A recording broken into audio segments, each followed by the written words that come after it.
I keep saying Travis Hunter's girlfriend, but I need to give some respect to this young lady. What's I mean, do you really? Yeah, because she's we were talking during the break about there's the idea of main character syndrome, and then there's the idea of making sure that you are you a main character or are you a background player in the story? Leanna Lenee. And this is the reason why I don't really care. I mean, Leanna Lenee, I'm glad we know her name. I respect her. She is a human being. She is a person. But at the end of the day, the only reason why I really don't care if we know her name or not is because I feel like for us, for men in the sports world, we don't care about the girlfriend or the wife until like she makes it known that she's the girlfriend or the wife. You know what I mean? Like you gotta think CeeDee Lamb girlfriend, Russell Wilson girlfriend, Travis Hunter for now his girlfriend. It's always a situation where they always getting ready to go to the pros, and you see this girl that's hanging on next to them, and then 10 years down the line in their career, they with somebody totally different new. Russell Wilson with Sierra. CeeDee Lamb ain't even with that girl that he snatched the phone out her hand of. We don't know if Travis Hunter gonna be with this girl. Even if he do sign a prenup. Even if he don't. Guess what?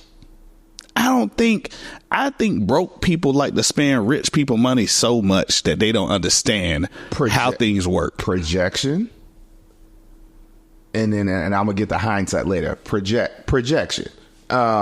Because when we, and I'm a lump myself in with these people even though I don't agree with them. When we as men observe these situations, we look at it from the scenario of, if it were me, this is what I would do. So like, let me quickly give some of the smoke that led to the fire between Travis Hunter and Leanna. Leanna Lenee. I'm gonna just keep calling her Travis Hunter's girlfriend. Travis Hunter's girlfriend. First thing that came up, like none of this really, like nobody really was talking about it. Remember now, Travis Hunter's been famous for a while now.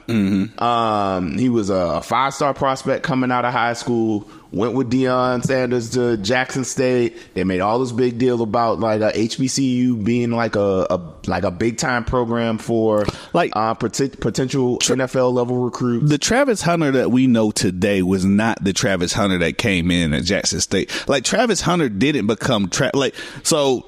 I'm gonna get it correct what I'm trying to say. Talent wise, Travis Hunter has always been Travis Hunter. He was doing the same thing at Jackson State that he's doing in Colorado. He did not start to become the Travis Hunter of today, the popularity Travis Hunter, until he got to Colorado. Because everybody was paying attention to Deion when he was at Jackson State, but not everybody was paying attention. He didn't cross that threshold of celebrity. When he went to Colorado and he brought everybody with him to Colorado, and when Colorado started winning, that's when they was like, oh, Deion. And I mean, yeah, I take my hat off to Deion, man. You know what I'm saying? He came into Colorado. They had a loser season last season. And then this season, it was like, granted, they got blown out by BYU. But at the end of the day, people knew who he was, but he wasn't famous. He built that program. Last year and this year are the first years where once he got to Colorado, that's when I would say, Travis Hunter became famous. Because I knew who Travis Hunter was. Like, I'm speaking as a sports fan. I knew who Travis Hunter was. But at the same time, I wasn't watching Jackson State. I don't want to watch them.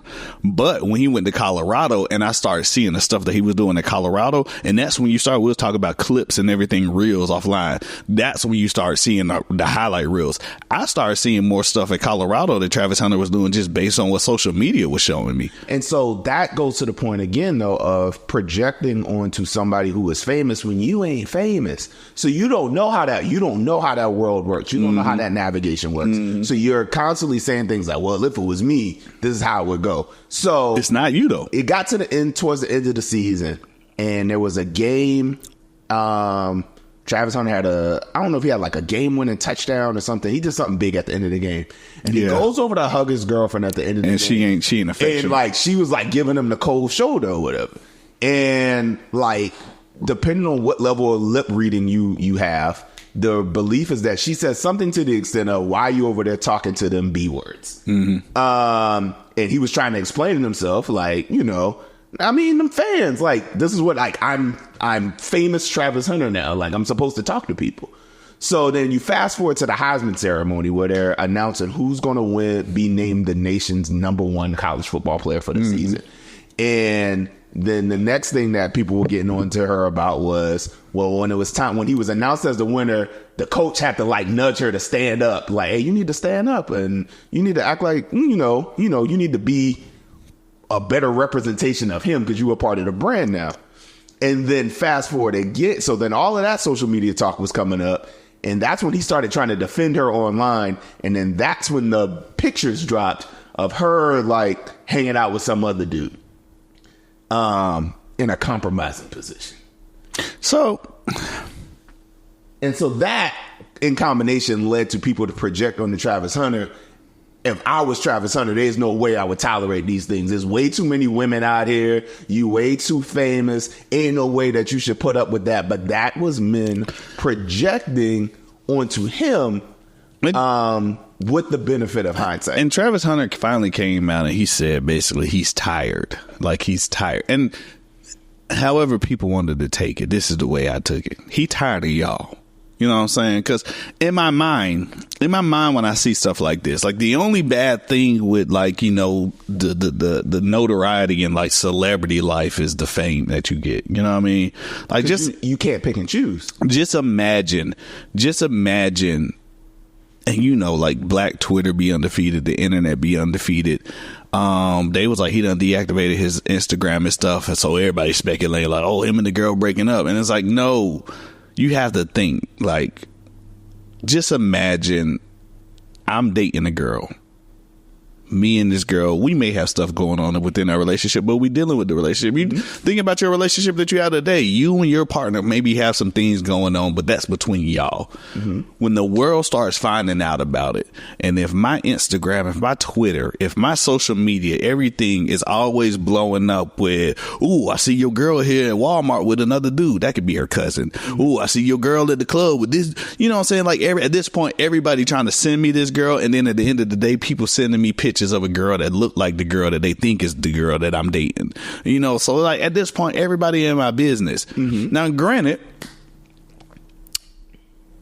I'm a human and I'm a realist, and I like to look at things from a human perspective. And like, well, maybe they do got some things going on. Maybe she was in some videos in some compromising positions. Maybe they had a conversation about that, and maybe they're working on that. Maybe when she said, why you talking to them in B words, maybe that's a legit thing. Maybe Travis Hunter is letting the fame get to his head.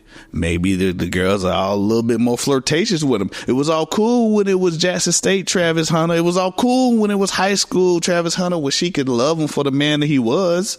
But now he getting all this fame and stuff, and he's starting to talk to a lot of people and be a little bit more friendly than he used to be. And then it's like, oh, wait a minute now, because I have seen some videos, Travis Hunter and his girlfriend trying on like Halloween costumes and doing stuff like that, or being part of his podcast and stuff. They really look like they truly enjoy each other. But at the end of the day, it's a relationship. It ain't gonna be easy. So maybe she's seeing that her life is changing. Maybe she at the Heisman ceremony and hoping that this man don't win, because if he win one more thing, then that's just more thing going to his head that he got.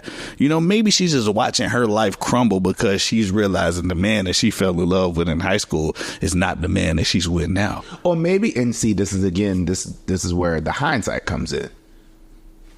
Or maybe she don't know because they 21 years old. Like when you are in love at that age, the intensity of being in love is far more irrational than being in love when you in your 30s, 40s, etc. And even when you're in your 30s, 40s, the being in love is irrational. So imagine how those feelings feel when you are like early stages of your adult life. Like you said something, and you said Deion nudging her stand up and all this stuff, so she got to be like representing a brand and doing all this stuff. Like, that's cool. That's understandable. We are in our 30s. You know what I'm saying? I'm 36. Well, you 37, right? She 21. She don't understand no brand. She don't understand. Like, she just understands. And she ain't the famous one in the situation. Yeah, she just know, like, I'm here supporting my man to get a Heisman, and he's getting that award. And it's cool because I already know that my man is the best player in the country. I needed everybody else to see that. So for her, this is just something that she already been here to.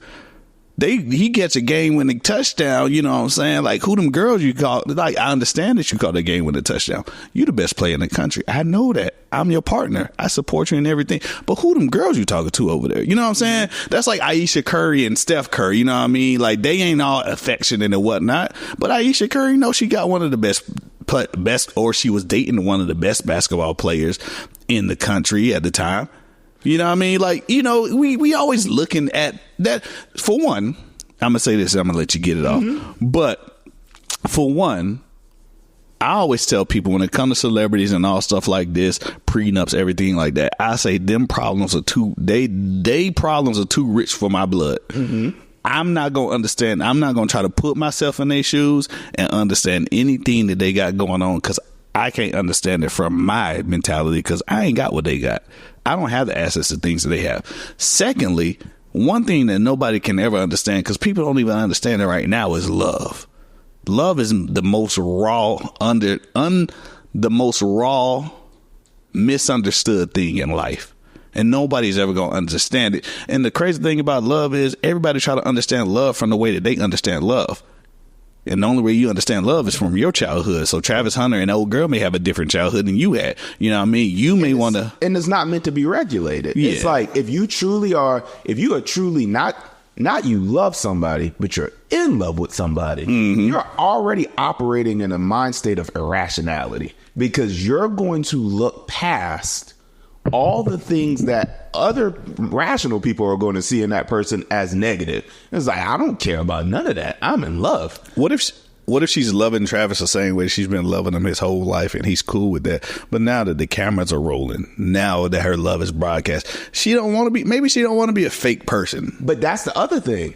Travis was trying to explain, y'all got the problem. I don't have a problem. Yeah, and I'm good. I feel him on that. And like I said, even if she's in the video and compromising, y'all don't understand how, like, when that man said, y'all out here trying to tell me my girl's a gold digger. She got her own stuff. If she a gold digger, I'm a gold digger too. I was like, that is wild. But that's what I'm saying. But I feel you from a 21-year-old mindset. But that's what I'm saying. It's not even that 21-year-old mindset. It's just like, you got to think, man, like excuse me, people that are married or dating actresses or actors, people that are married or dating porn stars, people that are married or dating whatever, you know. I mean, listen, I'm going somewhere with this. You took you was on Mediterranean, and you made a quick shift down to the to Marvin Gardens just now. Nah. They take a quick turn. I was flowing downstream. Y'all just thought I was flowing in another way. What you said, projection. You were projecting which way I was gonna go. Right. But nah, you know what I'm saying? But people that date these people that are married to these people, they know either they had a past or they already know. Like, you know, who knows? Maybe she wants to, like, be a video vixen. Maybe she wants to, you know, become a big actress. Maybe her and Travis share the dreams that they have, and he has the dreams of being a football player, and she could see that platform and say, I could take that and I could be whatever I want to be too. But at the same time, maybe Travis has come to terms with that if his wife is going to be in that same spotlight, that she may become in compromising positions. You know, you may end up having to date a woman on TV screen that has to kiss another man, or, you know, be in a set scene with another man. You know what I'm saying? But it takes a different type of man to be able to deal with a woman or date a woman and know that she still chooses you, even though that's the lane that she's living in. But see, that again, this is the projection of it all, though. When men look at situations like that, they're looking at it from the lens of, what type of wife would I like to have? What type of women would I like to have in my life? And if I am a Heisman Trophy winner, and I'm going into the NFL, then I expect my wife, girlfriend, fiance to be at home ready to hold me down when I come home and listen to my problems and take care of me, because I'm the one bringing everything to the table. Like, that's the way that's the projection. It's like, you are viewing somebody through the lens of how you would perceive things if you were that successful. Problem one, you ain't that successful. Number two, you ain't him. Like, so you don't know we don't know what discussions or challenges like those two have discussed outside of this. Because I would imagine being Travis Hunter is difficult. You got to understand just the basics of football. This man plays defense and offense. And he in school. And he got to make appearances. And he don't like being around people. I think being anybody is difficult. Shannon Sharp once interviewed Brittany Renner, and Shannon Sharp, after talking about Brittany Renner's promiscuous past, told her that, you know, not a lot of men will want to marry a woman like you. And I kind of she took offense to it, and I kind of took offense to it too, because I was like, you're giving men a lot of credit. Mm-hmm. I was like, it's men right now that know what she doing that would like bend over backwards. It's women that know Chris Brown is a abuser and rapist and all that type of stuff, and they will bend over backwards to sleep with Chris Brown. You're giving the human race a lot of credit, saying like, don't nobody want to sleep with Brittany Renner, or don't nobody want to marry Brittany Renner because she got this promiscuous past. Let Brittany Renner walk up to you in the grocery store and says, hey, I like you. I think we should go on a date. Well, you think a dude gonna be like, no, you Brittany Renner, I ain't gonna go on no date with you. Man, get out of here.